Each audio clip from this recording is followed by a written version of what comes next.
It's 10 p.m. Do you know where your children are? Right now on the 10 o'clock news.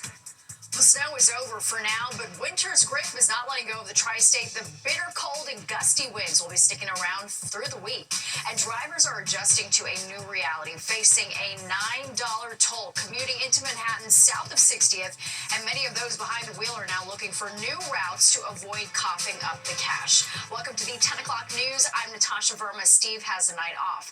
Well, it was the first weekday commute with the toll. It's expected to ease the car traffic in Manhattan while raising funds to update the transit system. We have live team coverage for you tonight. Teresa Priolo is in New Jersey with reaction from the Garden State. But first, we head to Linda Schmidt on the Upper East Side. Linda, how are drivers out there feeling tonight?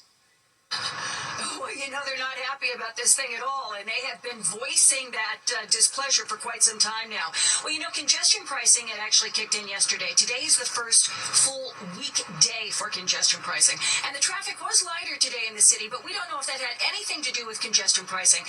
It may have had more to do with the bad weather that we had earlier today. In addition, it might be combined with the fact that people are just now slowly returning to work after the holidays. But the MTA, though, the MTA says that there are usually between 500,000 and 700,000 vehicles that enter the congestion zone below 60th Street, and they believe this toll is going to keep about 100,000 of those drivers out of the city in the future. The MTA also believes that the toll is going to help improve bus speeds around the city, reduce emergency response times, and also raise about $15 billion to improve the subway system and buses. Many drivers, though, have a much different view. I'm going to be coming back, and I'm just trying to figure out how to get back on the bridge without having to pay. I have mixed feelings. I live on East 66th Street between York and First, so I'm concerned about the potential for more people parking and above the zone. So that's my biggest concern right now. Well, I think one of the issues that they're ignoring is that basically the Ubers create much more traffic than anybody commuting, and so they should really be looking at that. Okay, so now what are drivers actually paying? Well, the average sedan, the average car during peak time, and that is from 5 o'clock in the morning until 9 o'clock at night, Monday through Friday, will pay $9. On the weekends, it's from 9 in the morning until 9 at night, paying the $9, and then the rest of the time, it's $2.25. But back inside to you, and a lot of people are just really not happy about this. They're hoping that this is just going to be a phase. Yeah. We're going to have to wait and see. We'll have to wait and see, as you say. Linda, thank you so much. Well, across the Hudson, New Jersey tried and failed to stop the plan from going into effect. Fox 8's Teresa Priolo joins us live from Weehawken. Teresa, what did drivers have to say there tonight? Yeah, a lot of it, the same thing that Linda is hearing in the city as well, Natasha. The MTA has been telling drivers and commuters in New Jersey that the entire point of congestion pricing was to keep people out of the city with their cars, to rethink the way that we use cars. Well, drivers here in New Jersey, they tell us that they got the message loud and clear, and they are trying to avoid the city and its new $9 toll. Now, just as Linda shared with us, we do hear from drivers out here that it was very light in the city today. It felt like a holiday is what they told us. Is that congestion pricing? Is that the snow? Is that the return to work? We're not really sure, but there were a few accounting firms that did some data analysis, and they said that the traffic at the Holland and Lincoln Tunnel today were both much lighter than what they normally are. Now, as you mentioned, Natasha, New Jersey tried and failed to stop these plans from going into effect. Officials are concerned about not only the environmental impacts of this in New Jersey, but the additional stress on some of our other crossings like the GWB, and the appearance that this is just one big money grab. Here is what New Jersey, not only bus riders, but also drivers had to say.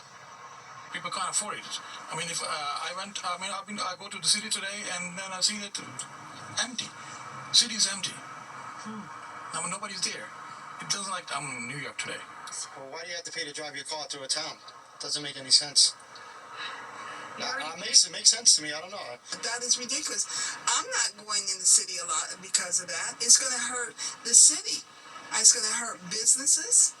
it's gonna hurt. Who's gonna go in and I mean, $22, and then by the time you get there, you got another $30 to park, and then if you eat, it's almost like you're traveling. It's almost like buying a ticket just to hang out in New York.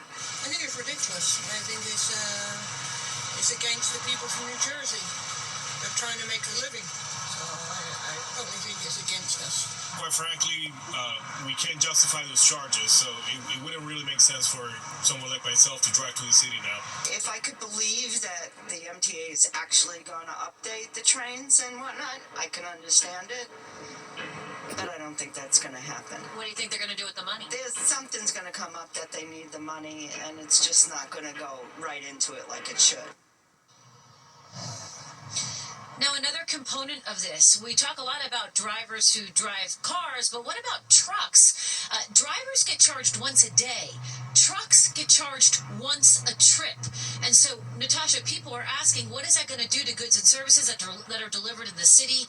And the price of things, they just assume that it's going to be passed down to the consumer because who can absorb a $9 a trip? Or actually, it's a lot higher for the trucks, much more than that. Over time. That's the latest from Weehawken tonight. Back to you in the studio. Yeah, a lot of skepticism. All right, Teresa, thank you so much. And as congestion pricing takes effect, there are some subway service disruptions to know about. All week, the A won't be running between 145th Street and West 4th Street at night, and the D won't be running between 145th and Bryant Park at night. The same thing applies all weekend, plus C trains will not be running. For the full list of service changes, you can visit the MTA's website. And you can stay up to date on congestion pricing and other news with the Fox Local app on your phone. Just scan the QR code to watch our live newscast and more wherever you are. Download the free Fox Local app today. Well, a blanket of snow settled into the tri-state today. People from South Jersey to Rockland County were shoveling powder from the sidewalks and the roadways. The snow is also affecting airports in our area, according to FlightAware. Almost 1,500 flights were delayed, just over 150 canceled. The snow is gone for now, but this bitter cold is going to hang around. Chief Meteorologist Nick Gregory joins us now with the forecast. Feels like this is just the beginning of the cold. It really is, and if you've been outside this evening, you know a big difference has already happened, Natasha. Temperatures have been dropping quickly, and the wind has picked up in speed, and we're going to look at that here in just a second. Now, again, the big snowfall was further to the south. Southern New Jersey, 7-8 inches of snow there, heading down towards, Philadelphia near the Washington, D.C. area. But, closer to home, Freehold seems to be the highest number there, 2.8. Toms River, about 2. Cranberry, they're about 1.3, and then an inch at Bridgewater and Randolph. And this is the last gasp here. A little band of light snow again. It is extending down across central sections of New Jersey. Sort of take a look at the wide view, and again, you're going to see that on that view, the main part of that storm is still way off to the south, down in the Delmarva Peninsula, heading out to sea. So, winter weather advisories have been dropped. The only winter storm warnings are left down there in southern New Jersey, and that pretty much is going to last until about 1 o'clock in the morning. That's again where the heavier snow has fallen. Now, look at the temperatures. 13 in Scranton right now. It's 18 in Poughkeepsie, 20 White Plains, Sussex, low to mid-20s. Connecticut on to Long Island, still 28 in Belmar, but we're 24 in the city. Now, here's the wind. It is now starting to come more northwesterly. These are the sustained speeds, 15 miles an hour. Look at the gusts now pushing 30. By tomorrow, they're going to be pushing 40, 45. So already wind chills in the single digits here. Hudson Valley, parts of Long Island, they're 9 at Islip, and feels like about 15 heading down the Jersey Shore. Overnight, clearing the sky out, going down to low 20s in the city, low teens. North and west tomorrow, again, sunshine will be around, but not going to help much. Upper 20s to low 30s, and the strong northwest wind will continue. Cold again as we head on into tomorrow night. In fact, look at these wind speed numbers. They're going to drive into the high 40-mile-per-hour range during much of tomorrow, and that's going to bring these wind chill values down. Right now, again, into tomorrow morning, feeling like single digits out the door. As we go through the afternoon, it's not going to improve much, mostly feeling like the middle teens. Natasha? All right, Nick, thank you. Well, new details in the case of a missing Long Island teen who was found last Friday. Suffolk County police say they've now made an arrest. Emma Gervasi disappeared from her Patchogue home on December 9th. The community organized search parties and a $15,000 reward was offered for her safe return. We're still waiting word on exactly what charges the suspect in custody is facing. And the NYPD is asking for your help to identify the person they say assaulted a 79-year-old in Chelsea. Investigators releasing this surveillance video of the person that they're looking for. They say just before noon today, she repeatedly punched the elderly woman's head and face on West 17th Street after getting into an argument. The victim was treated at the scene. If you can help identify this person, please call police. Health officials have announced the first death caused by bird flu in the United States. Officials in Louisiana say a person older than 65 was hospitalized with severe respiratory symptoms before ultimately dying this morning. The person had reportedly come in contact with a flock of birds in their backyard while dealing with underlying medical conditions. Officials continue to urge people who have contact with sick or dead birds to take precautions. Well, a city recovering after the deadly terror attack in New Orleans. President Biden meeting with the victims' families today as the city gets ready to host Mardi Gras season and the Super Bowl. And the NYPD takes a victory lap as 2024 data shows crime is down, but more officers are still being deployed into the subway system. Plus, Manhattan. As the MTA is encouraging everyone to use mass transit to avoid paying the congestion pricing toll, there are several high-profile crimes underground that have people on edge. But just today, the NYPD released new data that shows overall crime is down in the subways. Fox 8's Arthur Chien breaks down the numbers. When it comes to subway crime, there's good news and there's bad news. The good news is that the NYPD says it's dropped by more than 5% since last year. The bad news, riders aren't feeling any safer. I don't think it's necessarily that safe yet. For me, I'm afraid of getting pushed into the tracks. The good news, major crimes went from 2,337 incidents in 2023 to 2,211 last year, representing that 5.4% drop. The bad news, officials say, it means if we don't feel safer, it's in our heads, in large part because of the endless media and social media barrage of subway violence, including stabbings, pushings, even a woman killed after she was set on fire. There's no question that some of these high-profile incidents, terrible attacks have gotten in people's heads and made the whole system feel less safe. And there's a little more bad news. While the NYPD announced a drop in crime stats, some former members of the department say when it comes to the city's stats, they have a trust issue. The administration hasn't really been on the up and up. Are they fudging the numbers? Because that's happened in the past. If you're riding a subway and you see some person just screaming and yelling in the subway, you're going to think it's dangerous. And the good news to that is the NYPD commissioner's announcement Monday, moving 200 more officers into the subway system to conduct specialty patrols, focusing on platforms and trains where the majority of crimes happen. The subways will always be a bellwether for the perception of public safety in New York City. Declining crime numbers are significant, but we still must do more because people don't feel safe in our subways. In addition to that, law enforcement experts tell us two more things would be helpful: for police to reinstate undercover patrols and for the city to remove mentally ill individuals who present a danger to others from the system. In Greenwich Village, Arthur Chien, Fox 5 News. Well, Canadian Prime Minister Justin Trudeau announced his resignation after nearly a decade in power. His decision comes as criticism of his leadership rose and turmoil increases within his Liberal Party government. Trudeau said internal battles would make it impossible for him to be the leader during the next election. He planned to stay on as Prime Minister until a new leader of the Liberal Party is chosen. And earlier this afternoon, Congress counted and certified Donald Trump's Electoral College victory over Vice President Kamala Harris in a peaceful transfer of power. Today's certification happened without any violence compared to January 6th, 4 years ago, when a mob stormed the U.S. Capitol unwilling to accept the 2020 election results. The Constitution states the Vice President runs these proceedings, so VP Harris had to announce the final results and her loss to Trump. Trump has suggested House lawmakers who investigated the J6 insurrection should be investigated and punished. Judge Juan Merchan has denied Donald Trump's request to postpone sentencing in his hush money conviction. So for now, it'll proceed as scheduled this Friday, January 10th. That's 10 days before Trump's inauguration. Merchan has signaled that he will not sentence the president-elect to any prison time. Trump's attorneys are expected to appeal today's decision.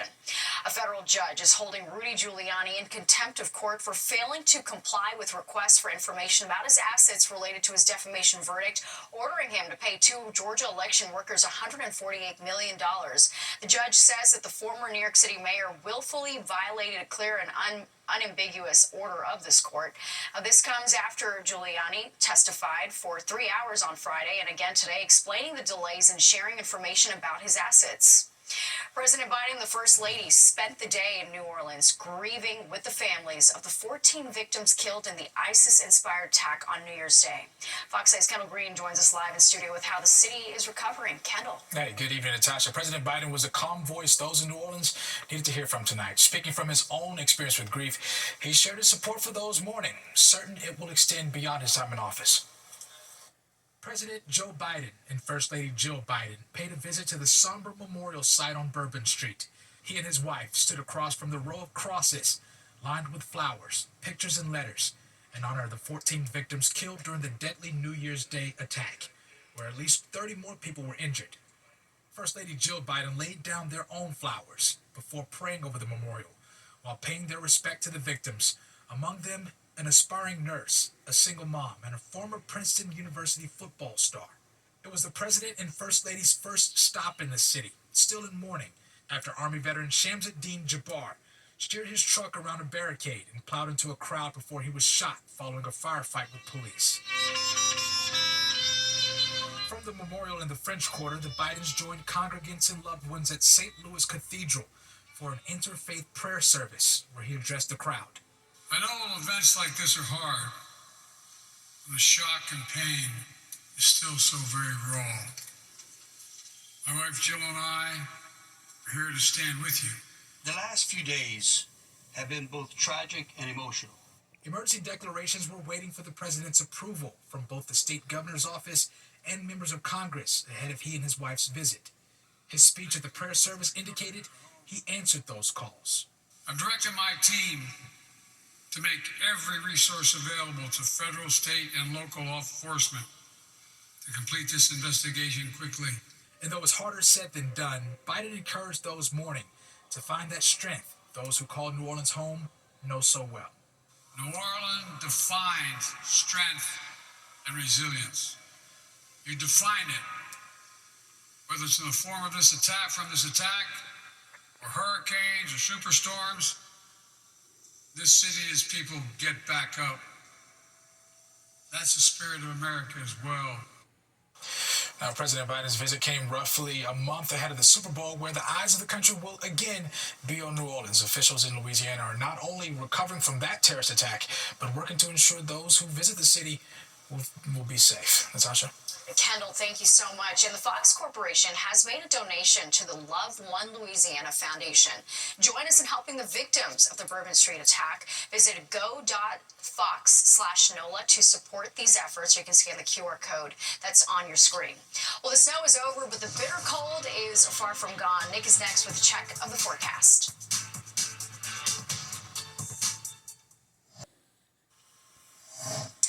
Some of D.C.'s newest residents spent today enjoying the snow. The giant pandas at the National Zoo are seen tumbling around as their outdoor habitat turned into a winter wonderland. They're having so much fun.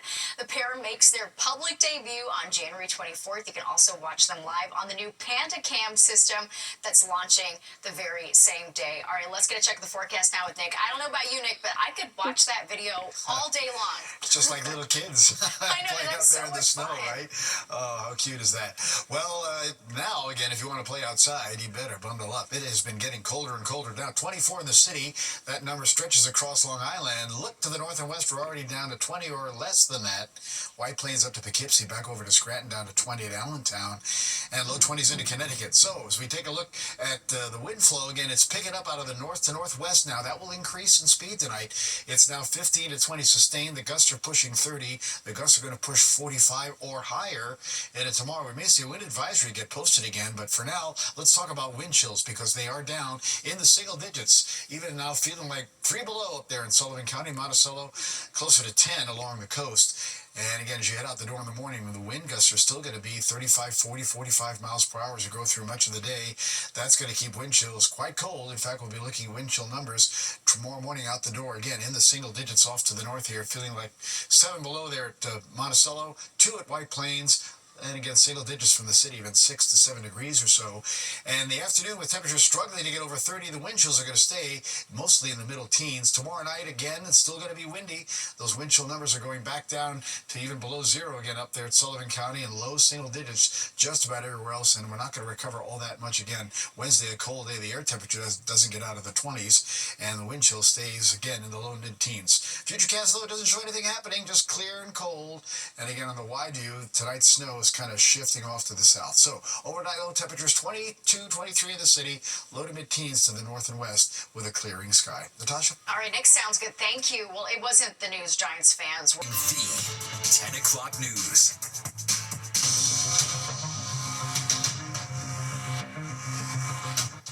Commuters experienced their first Monday with congestion pricing. The controversial plan rolled out Sunday, charging drivers $9 during peak hours to enter Manhattan below 60th Street.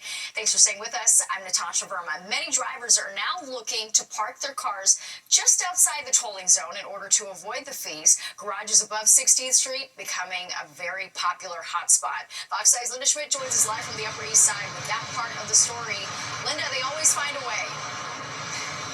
They always find a way to get us. Okay, first of all here, Natasha, you know and I know this. Anybody who drives in the city knows it is really hard to find affordable parking in garages here in the city, anywhere in the city. And many people believe it is about to get much tougher.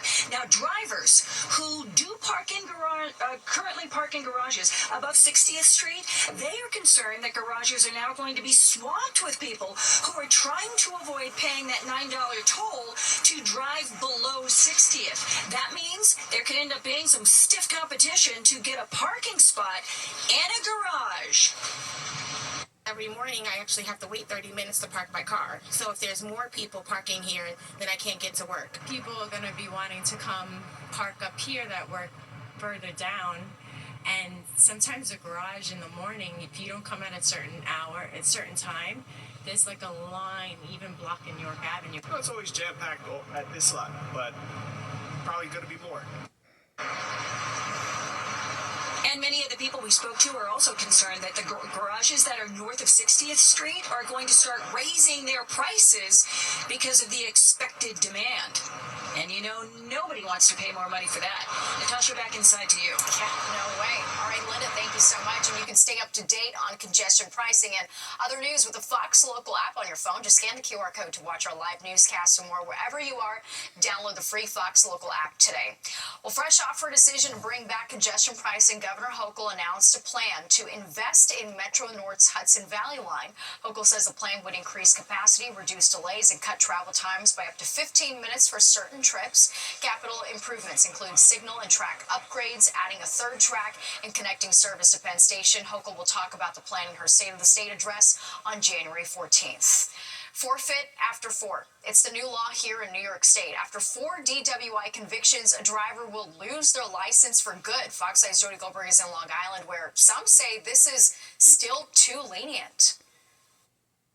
There's not a day that goes by that my heart doesn't break. Ask Elisa McMorris, and she'll tell you the death of her son Andrew was completely preventable. The 12-year-old was hiking on the side of the road with his Boy Scout troop when he was mowed down by a drunk driver. Until we start having real consequences for people who are driving impaired, we're going to get the same outcome. Prior to the new year, a person hit with 5 drunk or drug driving convictions was permanently denied their license. Now new regulations lower that number to 4. Yes, 4.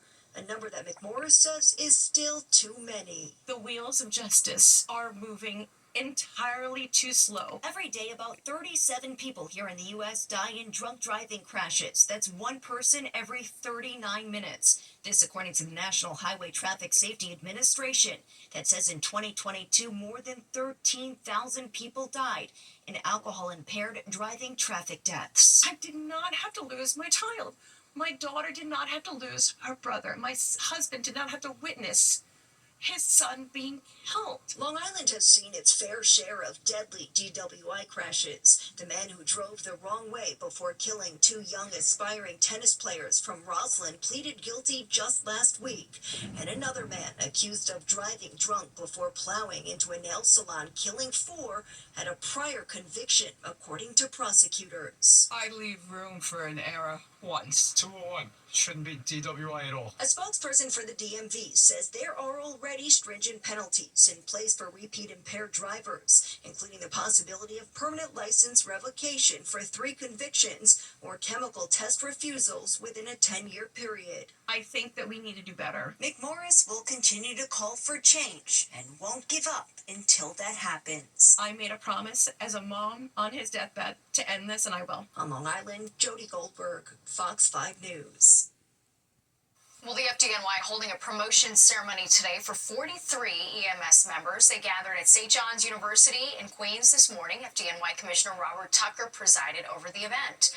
Among those being honored, a division chief who was promoted to deputy assistant chief, a captain who was promoted to deputy chief, and 4 lieutenants who became captains. Leaders also spoke about the many advancements women have made in the department this year. There are not that many women in our position, and one of the reasons that I'm so happy that I've been promoted is that I really believe that you can't be what you can't see, and I want to show that there is job here for you. There's a job for women here in FDNY, and there's a job for women in fire and EMS. 36 EMTs also joined the rank of sergeant. Congratulations to them. Well, the snow today didn't stop the Three Kings Day parade from marching in East Harlem. Take a look at this. The 47th annual parade and celebration featured an array of music, performers, vibrant costumes, and the Three Kings. It's also a tradition that honors religious beliefs and Latino culture. We really want Latino students, Latino families to reconnect with their own traditions, with their own history, and that's a beautiful way to start. Bringing children and celebrating a beautiful, beautiful tradition that deals with diversity, with inclusion, and with family. The parade is organized by El Museo del Barrio. A snowy owl sighting has bird watchers flocking to a park in Brooklyn. Why experts believe the bird is hanging around the city. A snowy owl is gracing New York City with its presence to the delight of bird watchers. Fox Eye's Meredith Gorman checks it out. A rare snowy owl sighting in Brooklyn has residents and bird lovers excited. The beautiful bird, which is native to the Arctic, has stunning yellow eyes and was captured in Shirley Chisholm State Park recently for the first time in a few years. It's a rare sighting for Brooklyn. Brooklyn doesn't get snowy owls every year. In fact, in the previous 2 years, Long Island wasn't even getting snowy owls. So, birders have gone a while. The first sightings of the snowy owl came over a week ago, and it's considered part of the migration process when these owls come down to southern Canada and the northern United States from the Arctic. Word of this owl in Brooklyn spread quickly, and the sightings have birders pulling out their cameras and capturing footage while maintaining distance from the animal. They're definitely elusive. It's a bird that's not unheard of for New York City by any means, but definitely a rare bird and really exciting. Seeing any owl is wonderful, and seeing a snowy owl is otherworldly. And I saw somebody that I knew, and I said, "Have you seen the snowy?" And he goes, "Yeah, it's right over there." And it was just sitting. It was sitting like just a little bit off the path. And I took like one look, and he just like looked at me with these big yellow eyes. And it was gorgeous. Now, the majestic owl hasn't been spotted since January 2nd, so we will see if another appearance happens in Brooklyn in the near future. Meredith Gorman, Fox 5 News. Absolutely beautiful. Well, instead of shelling out thousands of dollars to get one of the most exclusive handbags on the market, people are turning to Walmart. So how does a Walmart Birkin dupe compare to the real deal? An Hermes expert is weighing in on the debate, and Nick is here with a check of the forecast. Hi, Nick. Hi there, and the forecast is definitely bundle up weather. Well, it's going to tell you how cold it's going to get, and there's a shot at some snow somewhere down the road. We'll talk about that, too, when the 10 o'clock news returns.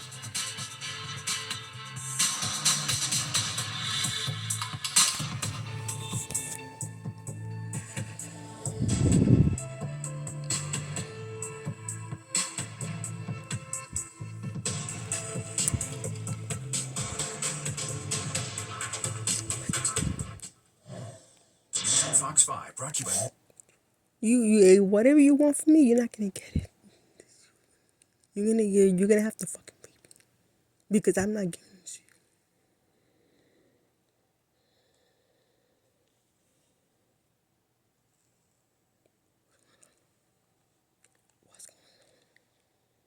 This nigga won't get off my fucking ass. I told him, I am not fucking nobody anytime soon. I got medical issues that I'm going through right now. I don't want to be bothered. I never had problems. Until now. Now all of a sudden everybody wants to... I don't know who I am now, but I wanted to be a doctor my whole life. I won't give that up. Doc, series premiere this Tuesday on Fox.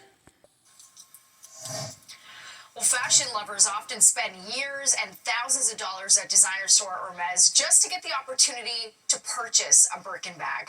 But the exclusive club is becoming more obtainable thanks to Walmart. Fox 5's Sharon Crowley shows us why people are head over heels for this $80 dupe if you can now get your hands on it. I was ordering groceries on my Walmart app, and I said, let me get a look. Let me get a look at that. So I looked, and they were still in stock. They had green, and they had this beautiful blue. Christy Stevens thinks her $80 Walmart purse resembles the luxury Hermes Birkin bag sold for tens of thousands of dollars. It's such a pretty color. Oh, it's a good size. I want to set these at the bottom, too.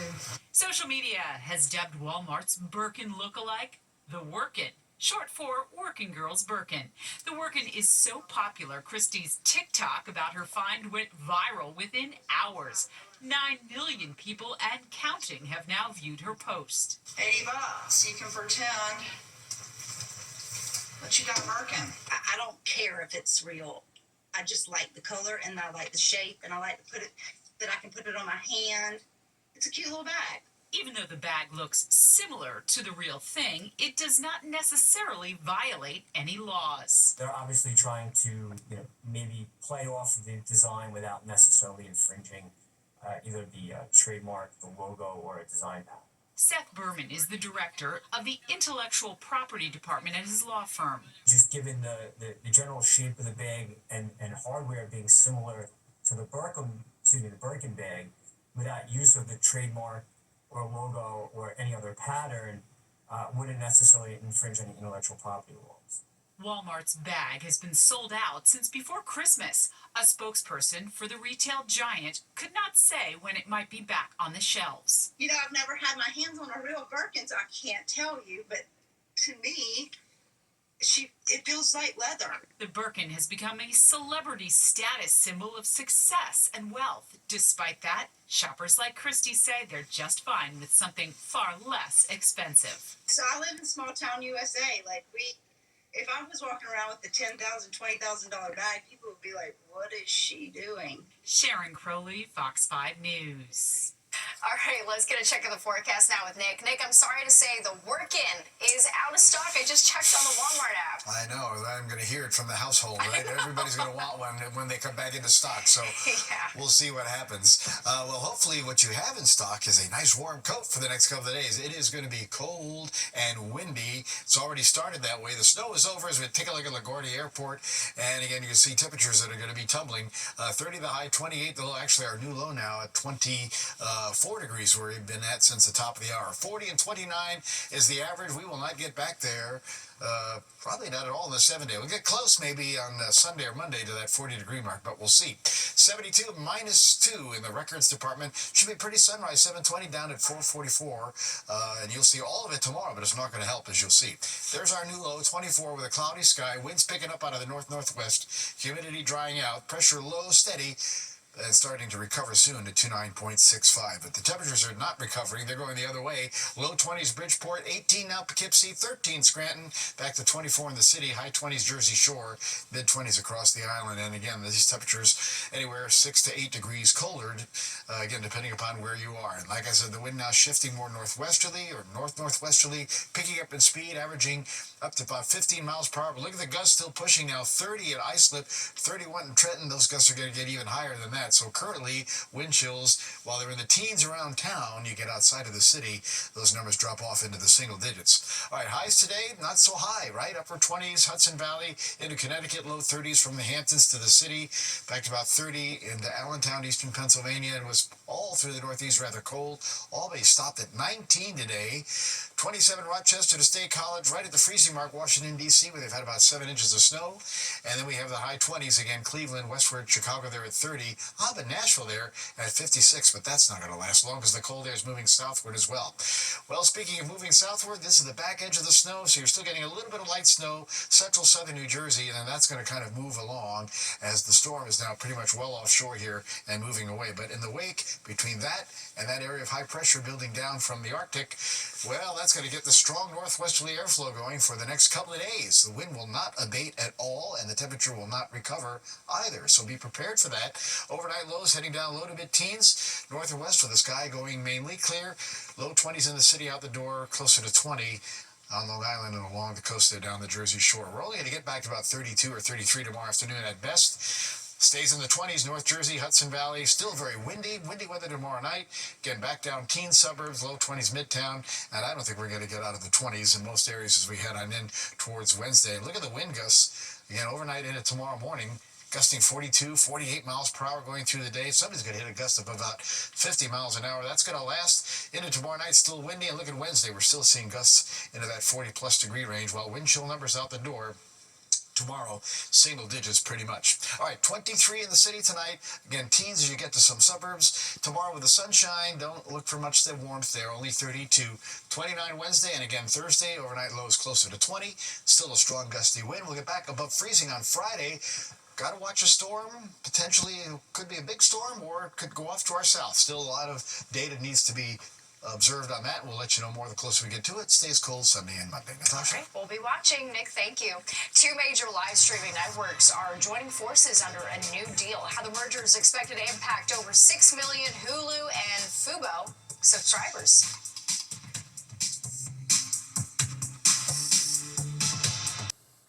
Nippon and U.S. Steel are filing a federal lawsuit against the Biden administration for blocking a proposed nearly $15 billion deal for Nippon to acquire U.S. Steel. The suits filed today allege that the CEO of the Cleveland Cliffs and the head of the United Steelworkers Union worked together to block the deal. The lawsuit also alleges that it was a political decision and violated the company's due process.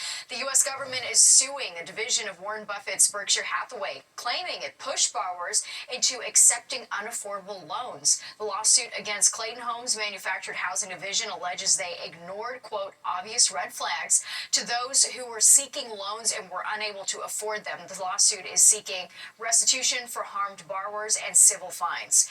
McDonald's is the latest company to roll back diversity goals. It'll also end a program that encourages its suppliers to develop diversity training and increase the number of minorities in their own leadership ranks. The fast food chain citing the U.S. Supreme Court's 2023 decision outlawing affirmative action in college admissions for the shift. McDonald's says 30% of its U.S. senior roles are from underrepresented groups, and it has reached gender pay equity since setting that goal in 2021.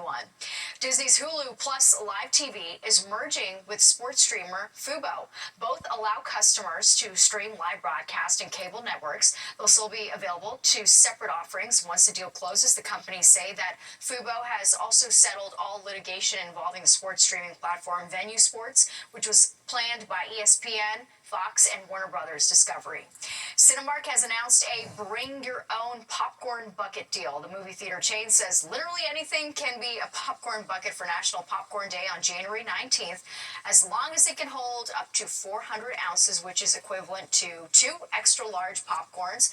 The popcorn will only cost you $5, but no free refills will be allowed. Any customers who can't get creative can also get an extra-large popcorn for $5. And there's more of the 10 o'clock news straight ahead. Stay with us. Well, check out this incredible footage from space. It was captured by a NASA astronaut as he was floating above eastern Canada when he orbited over the Northern Lights in the ISS, I should say. Let's get one last check of the forecast. Nick Gregory's back. Isn't that amazing? That's really cool. Yeah. I was wondering what it would look like from the other way around, right? Looking down on them instead of looking out at them. So interesting now we know. Perspective, yeah. Right.